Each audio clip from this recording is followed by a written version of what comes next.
우리가 지금 계속 그 십계명 중에서 이웃 사랑에 대한 계명을 우리가 이제 말씀을 묵상하고 있습니다. 지난주에도 말씀드렸듯이 예수님께서 산상수훈에서 이 유대인들이 율법을 잘못 해석한 그 사례로 직접 언급하신 것이 이 살인하지 말라는 6계명과 간음하지 말라는 이 7계명이기 때문에 이 6계명과 7계명을 심지어 교회를 다니지 않는 사람들도 알 정도로 이것이 참 유명한 계명이 되었습니다. 그런데 우리가 지난주 그 살인하지 말라는 6계명에서도 진짜 핵심은 이 생명을 보는 관점이었죠. 이 육체의 생명만을 보느냐, 아니면 하나님이 창조하신 생령, 그러니까 영과 육을 가진 그 생명으로 보느냐, 거기에 따라서 우리가 이 계명을 어떻게 지킬 것인가, 지난 6계명을 통해서 우리가 말씀을 묵상했죠. 자, 오늘은 이제 제 7계명입니다. 이 7계명을 도대체 유대인들은 어떻게 해석했길래 주님은 너희가 잘못했다, 그러면서 주님께서 새로운 해석을 우리에게 알려주시는데, 그 해석을 통해서 우리가 무엇을 알 수 있을까? 그 아까 있죠, 세상 불신자들도 이 말씀을 잘 안다고. 근데 불신자들 생각할 때는 어떻게만 알고 있냐면 마음으로도 가늠한 것이다. 그래서 성경의 윤리가 세상보다 더 높다. 그 말도 뭐 틀린 말은 아닌데, 그렇죠. 마음으로도 가늠한 것이라고 가르치는 너희가 가늠을 하느냐, 이 세상은. 근데 단순히 이 윤리의 문제만으로 주님이 이 7계명을 해석하셨을까? 우리가 좀 더 근원적으로 주님이 우리에게 이 계명을 말씀하시면서 우리가 깨닫기를 원하는 건 무엇이었을까? 오늘 말씀을 통해서 우리 한번 묵상하고자 합니다.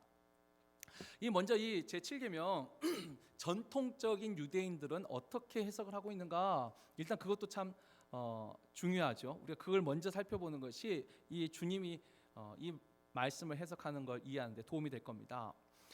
이 전통적인 유대인의 해석은 6계명과 거의 비슷합니다. 눈에 보이는 거, 일단 육체적인 생명을 보았듯이 이 유대인들은 제7계명을 해석할 때 일단 좀 쉽게 표현해서 결과론적인 관점에서 해석을 합니다.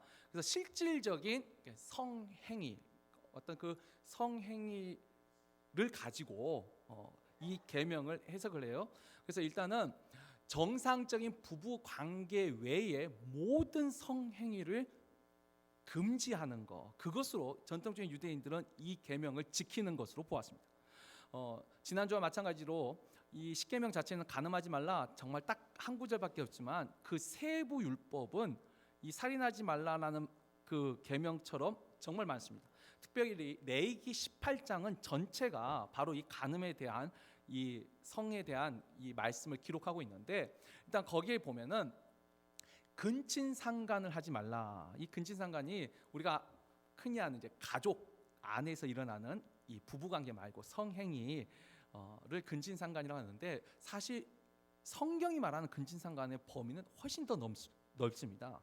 친척에게도 가요. 그러니까 이모라든지 이모의 딸 사촌이라든지, 거기다가 이 사돈관계, 장모라든지 처제라든지.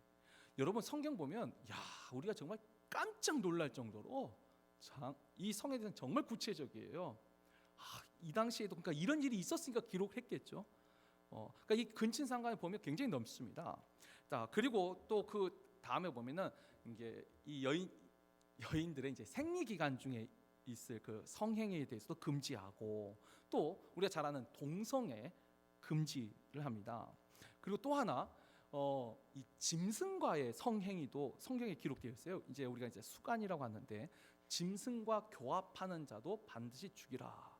그러니까 이 정상적인 부부관계 외에 일어나는 모든 성행위를 이 율법이 금지를 합니다. 또 신명기 22장에 보면은 이제 우리가 사실 이제 간음할 때 생각하는 이 불륜, 그러니까 간통에 대한 이야기가 신명기 22장에 나오고, 또 이 강간에 대한 이야기가 또 나옵니다. 그리고 혼전 순결에 대한 이야기가 신명기 22장에 나오고요. 그래서 이 모든 근친상간이라든지 뭐 동성애라든지 또 수간이라든지 간통, 그 다음에 혼전 순결, 강간에 대한, 하여튼 정상적인 부부 관계에서 발생하는 성행위의 외에는 다 이 간음죄가 돼요. 근데 여기에 딱 예외로 율법에서 정한 예외로 딱 하나 그 허락한 성관계가 하나 있는데 그게 뭐냐면 이제 형이 죽었을 때 그 형의 아내 형수를 취하여서 자식을 낳게 하는, 그러니까 우리나라 말 계대 결혼이라고도 하고 형사치수라는 말로 쓰는데 이것만 이 성경이 이제 인정을 하죠. 근데 여기서도 성관계에 초점이 있고 결혼의 관계에 초점이 있는 게 아니라 이 계대 결혼도 초점은 기업, 땅을 이어가는 자녀를 출산하는 데 핵심이 있죠. 그래서 형이 죽었다고 형의 아내를 데리고 사는 것이 아니에요. 결혼해서 내 아내로 데리고 사는 게 아니고 그 형수가 아들을 낳을 수 있도록, 그리고 아들이 있으면 형 아내를 취할 수가 없어요. 없을 경우에만, 그 후손이 없을 경우에만 특별한 성관계로 이제 그 율법이 인정을 하죠. 근데 아무튼 이 계대 결혼 이외에는 다 금지예요. 자, 그런데 이와 같은 전통적인 이 유대인들의 제7계명을 지킬 때 이와 같은 성행위만 하지 않으면 지키는 것이다라고 가르쳤어요. 근데 여기에 중대한 두 가지가 빠져 있습니다. 이 유대인의 해석에는 첫 번째는 우리 마음에 있는 근본적인 그 육신의 정욕, 안목의 정욕과 어떤 성욕에 대한 우리의 이 본성에 대한 고려가 빠져 있어요. 그다음 두 번째는 여러분 잘 보시면 이 간음하지 말라에 대한 해석을 잘 보시면 6계명과 7계명 둘 다 결과를 가지고 이야기를 하지 않습니까? 근데 6계명과 7계명의 가장 큰 차이가 하나가 뭐가 있냐면 살인은요 결과가 눈으로 확인이 됩니다. 그런데요 제 7계명은요 그 결과를 눈으로 확인하기가 어렵습니다. 다시 말하면 사람의 눈으로 들키지 않으면, 발견되지 않으면, 발각되지 않으면, 하여튼 들키지만 않으면 제 7계명은 처벌할 수가 없습니다. 그래서 이와 같은 성격을 이 7계명이 가지고 있다는 것도 이 성경이 잘 알고 있어요. 그래서 우리가 두 군데 말씀을 한번 볼 텐데 잠언 30장 18절에서 20절 말씀 우리 한번 교독하죠. 제가 먼저 읽습니다. 내가 심히 기이 여기고도 깨닫지 못하는 것 서너시 있나니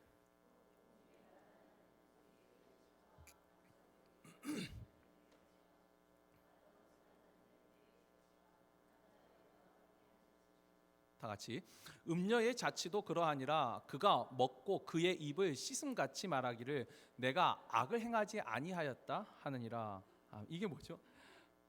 이 서너 가지 기이한 것이 있는데 하늘 나는 새의 자치, 바다를 지나는 배의 자치, 반석 위를 지나는 뱀의 자치.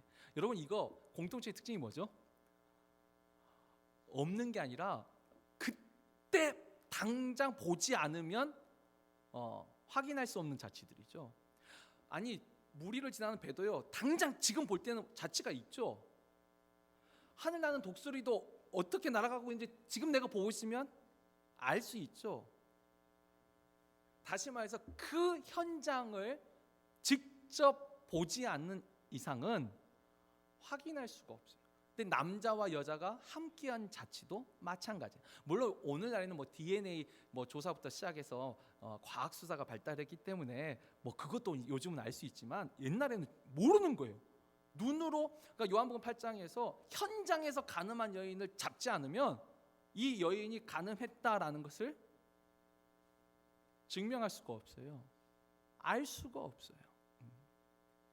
우리가 신명기 22장 아까 23절에서 27절에도 이 강간에 대한 이 율법에서도 이와 같은 그 생각을 우리가 발견할 수 있는데 이것도 한번 교독해 볼까요? 제가 먼저 읽겠습니다. 처녀인 여자가 남자와 약혼한 후에 어떤 남자가 그를 성읍 중에서 만나 동침하면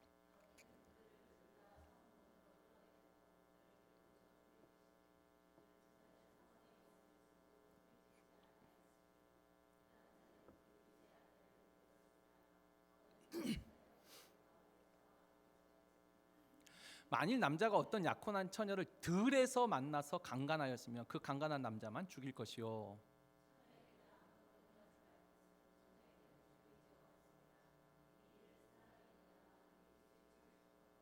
다 같이 남자가 처녀를 들에서 만난 까닭에 그 약혼한 처녀가 소리질러도 구원할 자가 없었음이니라. 아멘. 뭐 조금 다른 교훈이긴 하지만 오늘날 지금 현대에 있어서 많이 논란이 되는 그 문제 중에 하나도 여긴 참 율법은 시원하게 대답을 해요. 여러분, 강간은요 살인하고 동급이에요. 이웃을 쳐 죽인 죄와 마찬가지예요. 근데 오늘날 우리는 지금 그것 가지고 열심히 싸우죠. 이 강간을, 성폭행을 살인죄하고 같은 비율로 지금 우리는 생각하진 않아요. 근데 요즘 열심히 그것 가지고 논란하죠. 근데 율법은요 성폭행이 이웃을 쳐 죽인 것과 같다. 자, 근데 이것은 이제 부가적인 것이고, 오늘 우리가 이제 주목할 부분 그래요. 강간을 당했는데 여자가 성 안에서 강간을 당했을 때는 일단 강간한 남자는 둘 다 죽이는 거예요. 근데 성 안에서 강간을 당했을 때는 여자도 죽입니다. 왜죠?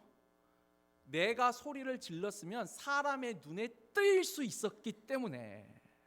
그러나 들에서 강간을 당할 때는 사람의 눈에 뜰 수가 없는 상황이기 때문에 그때는 여자는 죽이지 말라. 그러니까 이미 이것을 인정하는 거예요. 이게 사람의 눈에 들키지 않으면, 발견되지 않으면 우리는 그것을 확인할 수가 없다는 거죠. 자, 여러분, 왜 이와 같은 말씀을 드리냐면, 유대인들이 전통적으로 해석할 때 결과론적으로 해석했어요. 그러니까 어떤 실질적인 성행위 그것만 안 하면 이 계명을 지키는 것이다. 그런데 이것은 이제 악용을 할 때 어떻게 하죠? 아하, 들키지만 않으면 괜찮구나. 들키지만 않으면 괜찮은 거예요. 그래서 이제 뭘 하는 거죠? 이 유대인들의 해석을 따를 때 사람들은 이걸 내가 하지 말아야지 결단하는 것보다 들키지 말아야겠구나. 그 약점을 발견하고 이 계명을 피해가는 거죠.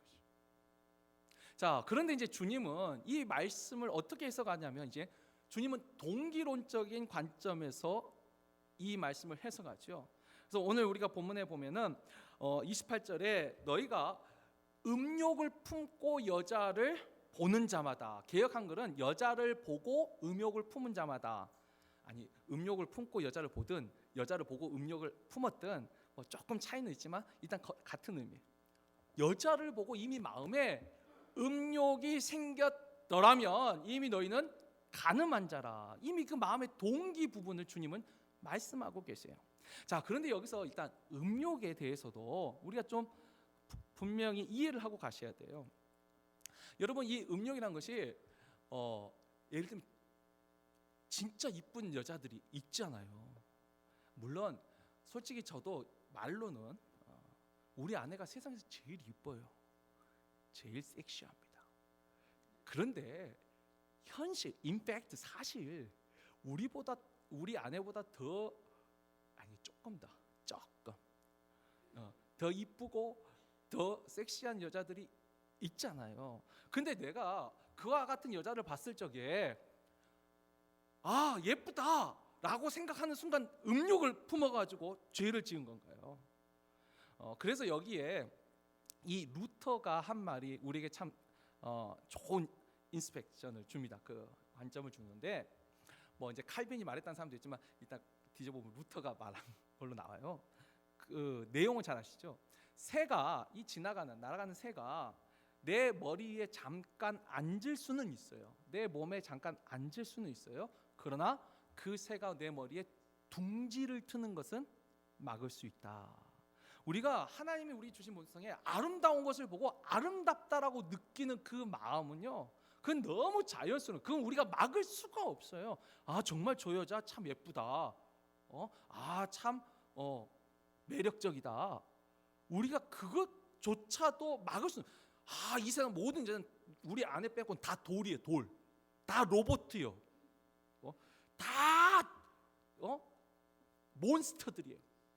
이렇게 생각하고 사는 것이 경건이 아니에요. 아름다운 건 아름다운 거예요. 그런데 우리가 그 모습을 보고 머리에 이제 둥지를 트는 거예요. 내 마음에 머무르게 하고 생각을 하게 되고, 그리고 또 손으로 행동을 할 때 이것이 문제가 되는 거예요. 그래서 이제 주님께서 이제 사례를 드는 거죠. 음욕을 품은 자마다 다 간음하였다 이렇게 말씀하시고, 이 그 사례는 너희 중에 그 밑에 보면은 28절에 오른 눈이 너를 실족해 하거든 빼어버려라. 또 30절에 내 오른손이 너를 실족해 하거든 찍어버려라. 여러분, 그러니까 눈으로 내가 보고 나를 넘어지게 하는 거예요. 그냥 아름다운 건 좋은데 계속 그것만 찾아다니는 거예요. 이제 내 눈이. 그러면 그 눈을 빼어버리라는 거예요. 손은 행동으로 직접 옮기는 거예요. 손은 발로도 번역할 수 있어요. 내가 그걸 찾아가는 거예요. 내 행동으로 행동하는 거예요. 가장 대표적인 예가 이 다윗과 밧세바 사건이잖아요. 다윗이 우연히 목욕한 여자를 볼 수는 있어요. 이쁘다, 거기까지는 할 수 있어요. 그런데 그 여자가 누구냐 알아보게 하고, 그 사람을 보내서 그 여자를 데려오게 하고, 그 여자와 동침하는 건 안 할 수 있었어요. 머리에 둥지를 트게 되는 거죠. 자, 여러분, 그런데 여러분 여기서 한번 잘 생각하셔야 돼요.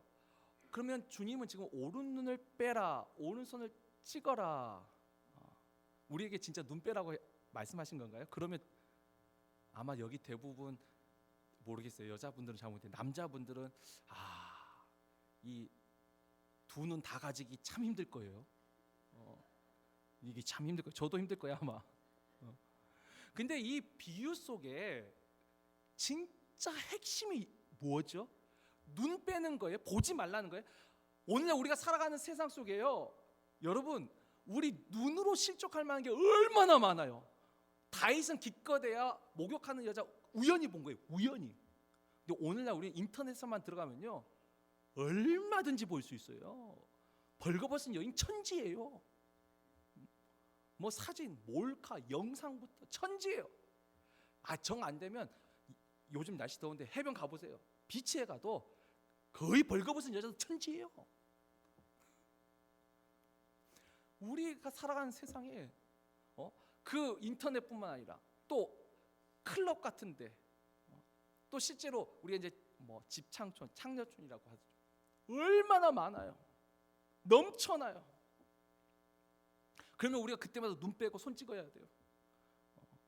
여러분, 거기에 핵심이 있는 게 그걸 보지 말라, 행하지 말라. 물론 그것도 중요하지만 진짜 핵심은요 그 다음 말이죠. 자, 너희가 오른 눈을 빼어버리라 하면서 내 백체 중 하나가 없어지고 온 몸이 지옥에 던져지지 않는 것이 유익하며, 오른손도 마찬가지죠. 너의 그 백체 중 하나가 없어지고 내 온몸이 지옥에 던져지지 않는 것이 유익하니라. 여러분, 이 비유의 진짜 핵심은 뭐죠? 우리는 내가 오른 눈을 빼야 되나, 내가 오른손을 찍어야 되나, 이게 핵심이 아니라 진짜 핵심은 내가 하나님의 심판을 받는다는 거예요. 그걸로 인해서 내가 심판을 받아요. 그래서 온 몸이 심판을 받느니 하나가 없어지더라도 심판을 받지 않는 게 중요하다. 핵심은 하나님의 심판에 있어요. 내가 이걸 뺄까 말까 고민하는 게 아니고, 사실 우리 기독교 역사 속에 뭐 카톨릭의 수사 중에 가끔가다 이거 빼신 분이 진짜 소수지만 기록은 있긴 있어요. 그러나 정말 자기 몸을 해하는 기록은 힌두교 가면 정말 많아요. 거기는 고행을 통해서 수행을 하기 때문에. 근데 여러분, 그걸 주님이 말씀하신 게 아니에요. 하나님이 어찌보면 더 무서운 지옥불에 멸하신다는 하나님의 심판을 얘기하고 있는 거예요 지금. 자, 그리고 이제 세 번째 사례로 드신 게 뭐냐면, 눈과 손에 대한 사례는 하나님의 심판에 대한 이야기예요. 근데 세 번째는 이혼에 대한 말씀을 하세요. 이혼에 대한 가르침을 주시는데, 이건 뭐죠? 하나님의 심판이 아니라 하나님이 세우신 질서, 하나님이 세우신 그 가정을 소중히 여기라는 거예요. 그러니까 주님께서는 동기론적으로 이 말씀을 해석하시면서 너희 마음의 여인을 보고 음욕을 품는 자마다 다 간음한 자라. 그래서 너희가 음욕을 품지 않게 해서 어떻게 해야 돼요? 하나님의 심판을 기억하고 하나님이 세우신 그 질서인 가정을 소중히 여기라는 거예요. 근데 이것도 하나로 또 요약하면 뭘까요? 하나님에게 집중하라는 거예요. 하나님의 심판이다, 하나님이 세우신 질서, 하나님의 말씀이다, 하나님에게 집중하고 하나님의 말씀 안에 거할 때만 우리는 음욕과 싸워서 이길 수 있는 거예요. 내 힘과 내 능력으로 할 수 있는 게 아니에요. 지금 주님이 그 말씀을 하시는 거예요. 그래서 아까 전통적인 유대인들은요, 그 해석을 가만히 보면은 누구 눈을 조심해야 돼요? 사람의 눈을 조심하는 거예요. 사람에게만 들키지 않으면 처벌을 받지 않아요. 근데 지금 주님은 이 7계명을 통해서 무엇을 말씀하고 계시죠? 가장 핵심은 하나님의 눈을 기억하라는 거예요. 하나님이 보고 계신다. 하나님의 시선이 너를 보고 계신다는 거예요. 간음하지 말라라는 그 성행위에 집중되는 것보다 주님은 더 근본적인 하나님이 지금 너를 보고 계신다는 거예요. 하나님의 심판이. 청년이여, 내 젊음을 때를 즐거워하며 내 눈에 보이는 대로 내 마음이 원하는 대로 다 행하라. 그러나 이 모든 일로 말미암아 하나님이 너를 심판하실 줄 기억하라. 사람의 눈만을 생각하는 게 아니라 하나님의 눈을 기억하라는 거죠. 하나님의 눈을. 여러분, 우리의 믿음의 조상들은 구약이나 신약이나 지금까지도 하나님이 나를 보고 계신다, 하나님의 시선이 나를 향하고 계신다, 이것이 우리 믿음의 아주 중요한 한 모습이었어요. 우리가 구약의 사무엘상 16장 7절에 보면은 이 다윗에게 기름을 붓는 사무엘을 통해서 하나님이 어떤 말씀하시죠? 너무나 유명한 말씀이 있죠. 사람은 사람을 외모로 보거니와 나는 그 중심을 보느니라. 하나님은 중심을 보세요. 보고 계세요.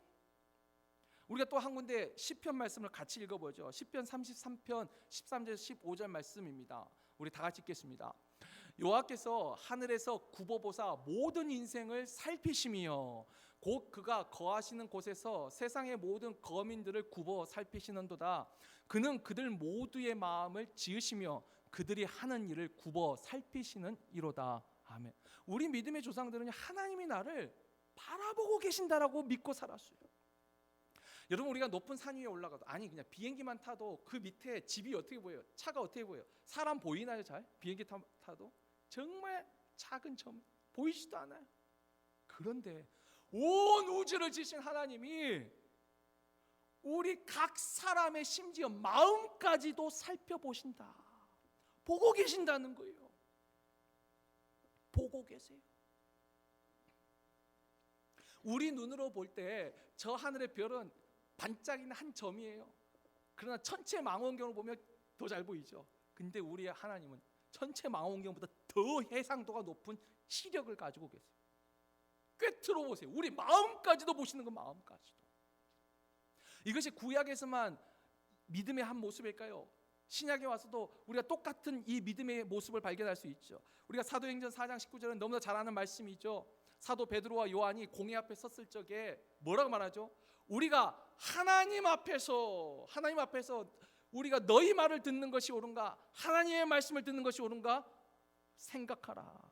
코람데오가 바로 이 신앙에 이어져 오는 거예요. 하나님이 우리를 보고 계신다는 신앙이에요.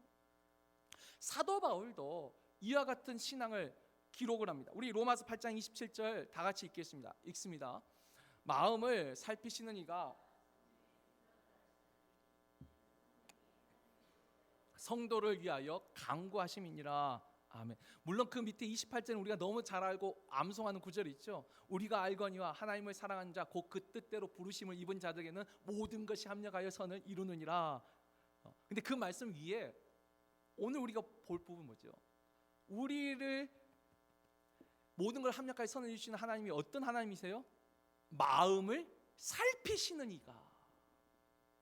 사도 바울도, 다른 베드로도 그렇지만 코람데오, 하나님이 우리를 보고 계신다는 거예요. 우리 마음도 살피신다는 거예요.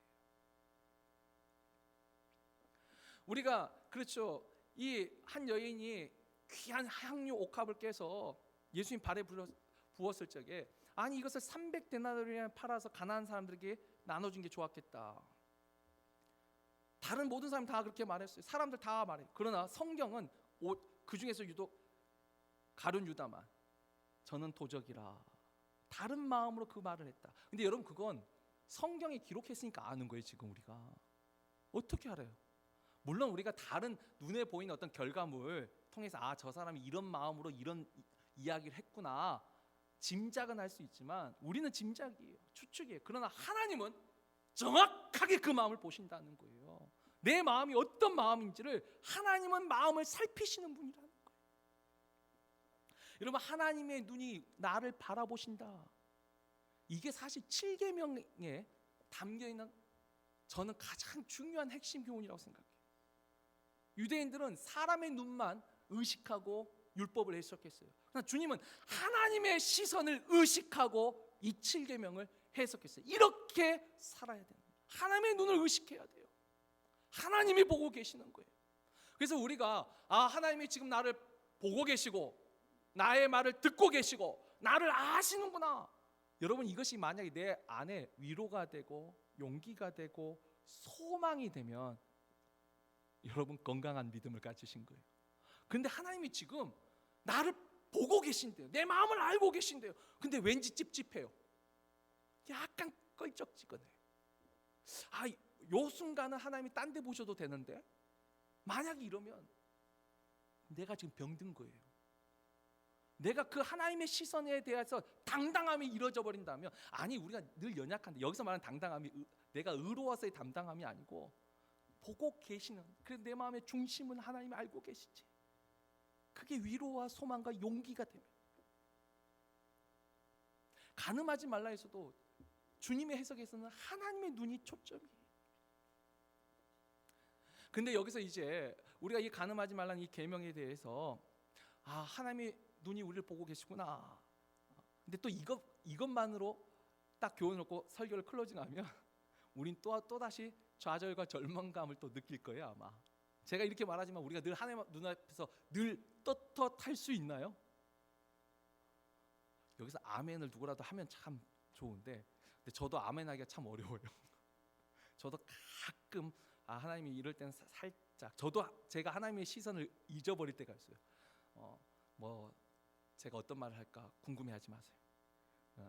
근데 그냥 공개적으로 제가 말할 수 있는 건, 제가 아내하고 싸울 때는 하나님도 잠깐 안 봤으면 좋겠더라고요. 그런 순간이 있어요. 왜냐면 내가 내 정신이 아닐 때가, 이 감정이 확 올라올 때 그렇잖아요. 그리고 정신 차리면 되게 부끄럽고. 그래서 우리가 여기서 한 번 더 깊게 생각해야 돼, 이 말씀에 대해서. 자, 첫 번째, 이 말씀을 오늘날 우리에게 적용할 때, 아까 유대인들의 해석은요, 그들은 이게 인본주의적인 해석이에요. 근데 유대인들의 전통적인 인본주의 해석은 사람의 눈으로 확인할 수 있는 영역만을 가지고 해석을 했어요. 그렇다면 오늘날 세상은요, 유대인뿐만 아니라 요즘 오늘날 세상도요, 인본주의적인 관점을 가지고 이 말씀을 해석합니다. 근데 오늘날 인본주의적 관점은요, 자기 중심이에요. 철저하게 개인주의예요. 자아 중심이에요. 그래서 이 성적인 문제에 대해서 여러분 들어보셨을지 모르겠지만, 이건 법적으로도 이제 기재가 되는 내용이에요. 성적 자기 결정권이라는 것이 그게 중요한 시대가 됐어요. 그러니까 인권이라는 문제 속에 성에 대한 문제도 내가 스스로 결정할 수 있다. 이게 성적 자기 결정권이에요. 그래서 이제 동성애도 나는 몸은 남자지만 내 마음은 여자예요. 내가 나의 성을 결정할 수 있는 거예요. 태어날 때 부모로부터 또는 하나님이 정해준 그 성이 아니라 내가 나의 성적 정체의 성을 결정할 수 있어요. 그게 합법이에요. 그러면 동성애가 죄가 아니에요. 여러분 집에서 집밥이 맛있죠? 대답이 없으면 참 큰일인데. 저는 집밥 진짜 좋아해요. 근데 가끔 외식하시죠? 외식도 가끔 해봐야죠. 그렇지 않나요? 마찬가지예요. 아내가 있어요, 내가. 저는 아내와의 이 결혼 생활을 유지하고 싶어요. 늘 감사해요, 고마워요. 그러나 가끔 외식할 수 있죠, 딴 여자랑. 그래요? 그러니까 이 결혼을 깨지 않더라도 내가 딴 여자랑 내가 아내한테 당당하게 말하는 거예요. 나 이 여자를 사랑하고 당신처럼 생각해. 당신만이 내 아내야. 근데 가서 좀 외식하고 온 거야. 이게 더 이상 죄가 아닌 거예요. 이 성적인 문제에 대해서 내가 결정권을 가지고 있기 때문에 죄가 아닌 거예요. 여러분, 원조 계좌라든지 성매매에 있어서도 이 서로 싸울 때 가장 쟁점이 되는 게 뭔지 아세요? 상대방도 동의를 했다는 거예요. 우리는 사랑해서, 저 사람도 알고 했다. 여러분, 그렇게 되면 처벌을 할 수가 없어요. 그러니까 내가 원치 않았다, 내가 결정권을 가졌는데 내가 원치 않았는데 강제로 했다면 처벌이 가능한데, 아니, 저 여자도 합의했다 하면 처벌을 할 수가 없어요. 오늘날 이 세상은요, 이 결정권을 자기에게 주기 때문에 성적인 문제에 있어서도 하나님의 말씀과는 완전히 지금 정반대예요.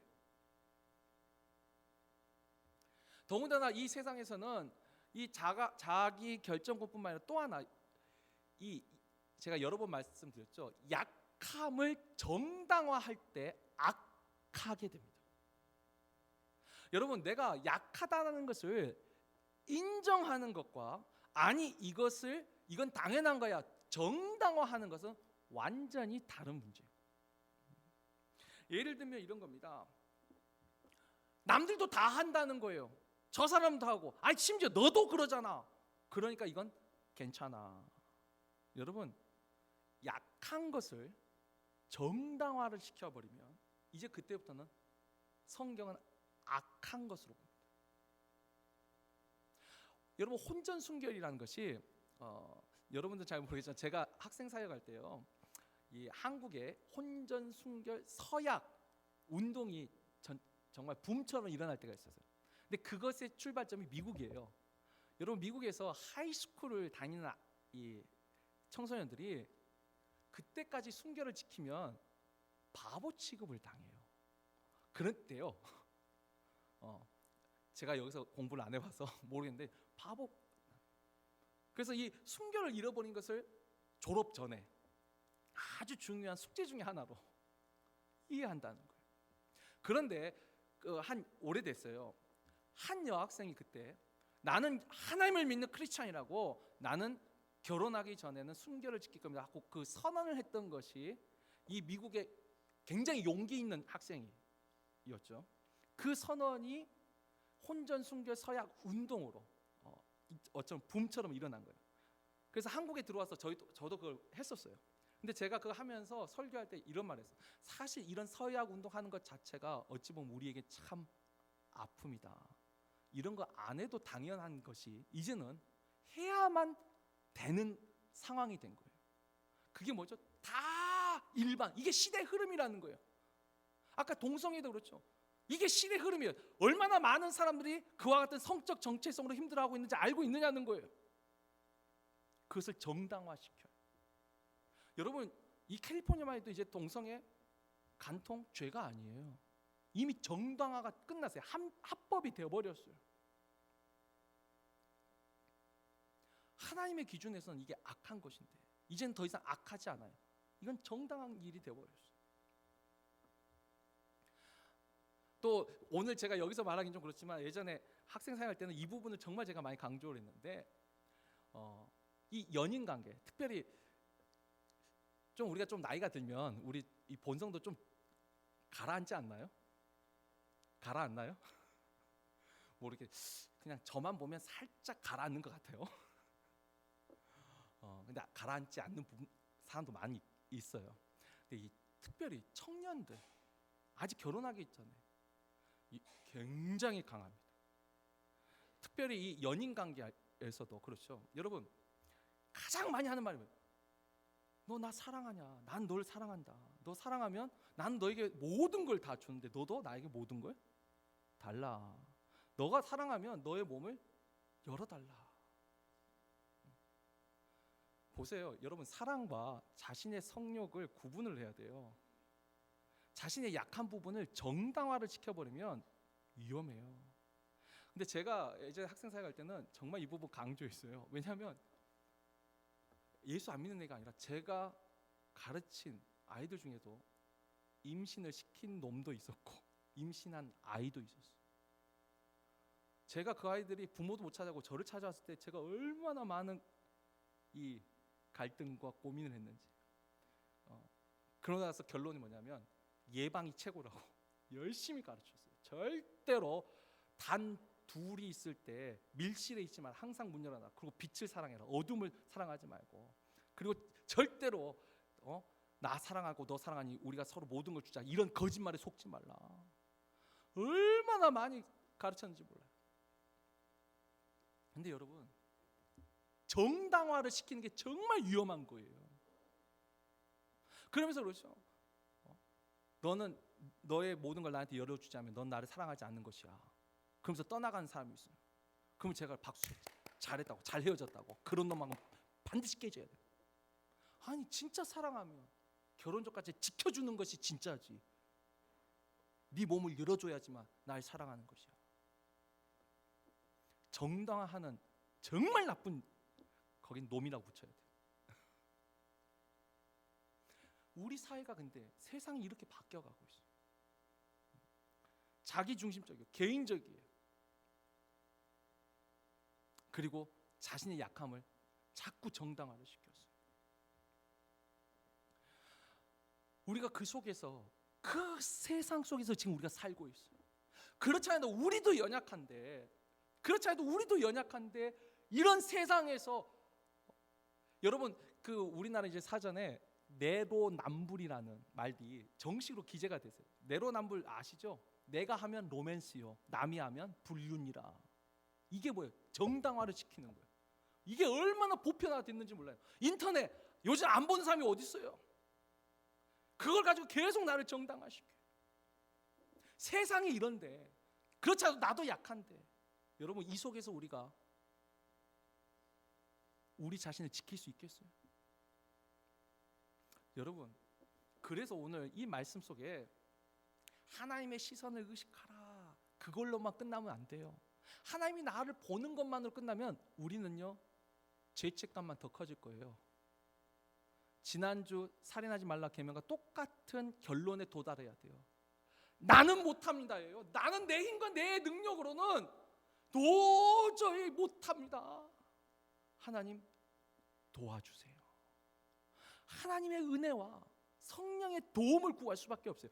아까 했죠. 하나님의 시선이, 하나님이 지금 눈이 나를 보고 있다. 여러분 그거 생각만 하면 지킬 수 있어요. 확실히 지킬 수 있습니다. 제가 부끄러운 고백이지만 실례로 얘들한테, 저도 이 고등학생 때 처음으로 빨간 책, 그때는 인터넷이 아니라 이제 잡지잖아요. 빨간 책을 처음 봤어요. 근데 이 빨간 책 어디서 볼까요? 깜깜한 어두울 때, 나 혼자만 있을 때 몰래 봅니다. 그러면 이 사진의 그 여자가 Come on baby 합니다. 나한테 말을 해요. 와. 그런데 그때 내가 하나님이 보고 있다는 것만, 그때는 계속 어머니의 눈만 피하면 되는 거예요. 지금 저기에 잠자고 있는 어머니 눈만 피해가지고 교과서 밑에, 그 참고서 밑에 살짝 넣어놓고 엄마 보나 살짝 보고 Come on baby, 오예. 어머니 눈만 생각했어요. 그런데 정말 놀라요. 하나님의 은혜가, 하나님의 생각이 나는 거예요. 그러면서 동시에 어떤 마음이 들었냐면, 근데 내가 여기서 벗어나긴 했는데 이게 끊기가 진짜 어려워요. 여러분 이 빨간 책만 그러겠어요? 도박도 마찬가지, 마약도 마찬가지, 뭐든지 하나 중독되면, 알코올도 마찬가지. 이게 쉽냐고요. 내 힘으로 못해요. 근데 깨달음이 왔어요. 내가 이것을 한번 한낮에, 대낮에 햇빛 아래서 한번 봐봐야지 그랬어요. 제가 그래가지고 그걸 진짜로 낮에 마당에서 햇빛 아래에서 그 빨간 책을 한번 펼쳐서 딱 봤어요. 아, 이건 해봐야 돼요. 진짜 별거 아니에요. 약간 추해요. 거기에 대한 약간 싫은 마음이 그제서 나오더라고요. 어둠 속에서 볼 때는 이 생명력을 가지고 있었는데, 빛 가운데로 진짜 대낮에 딱 봤더니 아니더라고요. 제가 게임에 중독된 아이들한테 그랬어요. 게임 CD를 직접 한번 부러뜨려 보라고. 한 번이라도 다시 살지언정 깨뜨려 보는 경험이 진짜 중요하더라고. 하나님이 생각나기만 하면 이길 수 있더라고요. 나는 못하는데. 지난주 말씀했듯이 원망 들을 만한 일이 생각이 나야 되거든요. 근데 생각이 안 나잖아요. 원망할 일은 늘 생각나는데 원망 들을 만한 일은 생각이 안 나요. 근데 하나님이 생각나게 해주시더라고요. 그 좋아하던 술, 그 좋아하던 담배가 어느 순간 하나님이 생각나는데 그냥 싫어지는 거예요. 그 냄새도 맡기 싫어. 그런 고백이 정말 많아요. 아니, 아직까지도 땡기면 하세요. 아직 하나님이 아직 좀 기다리시고 나중에 은혜를 주실 수 있어요. 내 힘으로 하려니까 너무 힘든 거예요. 그래서 여러분, 십계명의 율법을요, 1계명부터 10계명까지 우리가 이제 다음 주 이제 재정에 대한 도둑질에 대한 말씀을 들을 텐데, 10계명을 제대로 해석을 하면 유대인들처럼 자기 관점에서 해석하니까 나중에 뭐죠? 자기 의를 드러내죠. 나는 안 했다는 거예요. 내가 할 수 있는 영역만 말고 나는 안 했다. 자기 의를 드러내는데 율법을 사용했어요. 그러나 제대로 해석하면요, 율법은 들어가면 갈수록 나는 못하는구나. 하나님의 은혜가 아니면 나는 못하는구나. 이게 오히려 더 정답이에요. 내 능력으로 내 힘으로는 못하는 거. 아니, 미워하는 마음이 들어온 걸 어떻게 내가 다스려요? 그게 다스리면 이미 천국 갔죠. 이쁜 여자 보고 이쁘다 그걸로 스탑해야 되는데 저 여자하고 살면 어떨까? 아니, 꿈에서 그 여자 딱 나타났는데 어떡할 거예요? 내 힘으로 안 되는 거예요. 그러니까 어떻게 계속 기도하는 거예요. 기도하고 하나님 생각하고 하나님이 보고 계시지 끊임없이 기억하고 하나님의 은혜를 구해야 돼요. 그리고 또 하나, 하나님이 세운 질서, 가정을 소중히 여겨. 가정을 소중히 여겨. 그러니까 말씀을 지키려고 노력하는 거예요. 하나님의 은혜를 구하고 하나님의 말씀에 순종하려고 힘쓰고 하나님이 우리를 도와주신다는 그 말씀을 기억하고 또한 하나님이 우리를 심판하신다는 말씀도 기억하고 하나님이 그를 찾는 자를 끝까지 책임지시는 그 하나님의 신실하심을 신뢰하고 그러나 그 하나님의 말씀에 불순종하는 자를 또한 심판하신다는 그 말씀을 되게 근신도 배우고 이 두 가지 계속 하나님을 붙잡을 때 그제서야 우리가 7계명을 지킬 수 있는 거예요. 그런데 그럼에도 불구하고 실수할 때가 있어요. 다윗처럼. 그러면 또 어떻게 해야 돼요? 회개해야 돼요. 그게 하나님을 의지하는 거예요. 하나님의 도움을 의지하는 거예요. 그럼에도 불구하고 또 한 번 또 넘어갔어요, 내가. 그럼 하나님, 나 좀 불쌍히 여겨주세요. 내가 이걸 못 이겼어요. 또 회개하고. 근데 여러분, 그러면 점점 멀어집니다. 하나님이 도와주십니다. 말씀을 맺겠습니다. 우리가 하나님의 그 질서 안에 있으면 빛 안에 있는 것입니다. 그런데 우리가 그 질서를 넘어가면요, 어둠에 있는 것입니다. 제가 많은 걸 말할 수는 없지만 저는 우리 아내에게 변태 소리도 가끔 듣습니다. 근데 그건 아내와의 관계 속에서 자유함이 있어요. 거긴 빛이니까, 부끄러움이 없으니까. 그러나 가정 밖으로 넘어가면 제가 뭐 이상한 생각하지 마세요. 저는 스킨십을 참 좋아하거든요. 그러니까 아내는 참 제가 잘 만져요. 시시때때로. 그런데 가정 밖에서 제가 그런 행동을 하면 그거는 형벌을 받는 죄예요. 세상에서도. 그리고 그렇게 되면 아까 했죠, 몰래 하려고 하겠죠. 오늘 많은 성직자들도 이 부분에 넘어간 사람들이 많아요. 나중에 들통이 나죠. 그건 어둠이죠. 숨길 수밖에 없어요. 여러분, 하나님이 세운 말씀 안에 있으면 우리는 빛 가운데서 걸어갈 수 있고 당당할 수 있습니다. 그러나 그 질서를 넘어가면 그게 어둠으로 들어가는 거예요. 하나님의 눈이 나를 보고 있다 생각하면 우리는 빛 가운데 걸어갈 수 있어요. 근데 사람의 눈만 의식하면 어둠 속으로 들어갈 수 있습니다. 오늘 이 말씀 꼭 기억하십시오. 오늘 이 말씀의 가장 큰 핵심은요, 하나님의 눈이 나를 보고 있다는 것이 더 큰 핵심이에요. 아까 말씀드렸던 것처럼 하나님의 눈이 나를 보고 계신다는 것이 나에게 위로가 되고 용기가 되고, 지금 힘들고 어려워도 하나님이 보고 계시니까, 그것이 보고 계시니까 소망이 되기를, 그것이 두려움과 숨는 회피가 아니라 하나님의 눈이 나를 보고 있다는 것이 우리의 소망, 위로, 용기가 되기를 다시 한번 주의 이름으로 축원합니다.